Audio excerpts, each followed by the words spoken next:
Sa video na ito ay susubukan kong magtagalog kasi hindi ako marunong magtagalog. So ngayon, marunong na ako. Kasi dahil meron nang nagbigay sa atin ng buko, iisa lang ito. So pagkakasyahin na lang natin to sa isa't isa. Kasi hindi pa ako naliligo, isang banlaw at isang tigbas, open na. Ayan, kakainin na natin. Hihingi lang ako ng kutsara at iyon. Isa, dalawa, tatlong subo, okay na. Si ako lang ang mag-isa, mukbang ang tirada. Wow, ang sarap palang kumain na hindi magkutsara.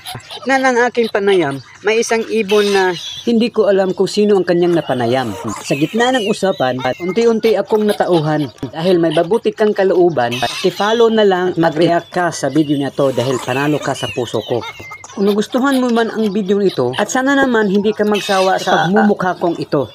Dahil masaya ako kung masaya ka. At mas masaya kung masaya tayong lahat. Nasaan na ba tayo at parang malayo na. At sana naman maintindihan mo ang sitwasyon na ito. Kumakain ako ng buko. Isang tawa mo lang, okay na ako. Magbilang ako ng 3. 1, 2, 3. At ito na ang pinakasarap na feeling ko. Kumain ng buko. At parang nai-inlove na ako sa katawan ko. Kahit hindi gaanong macho. At kahit papaano, may muscle na makikita nyo. Kahit maliit nito. At salamat sa pakikinig nyo. Thank you.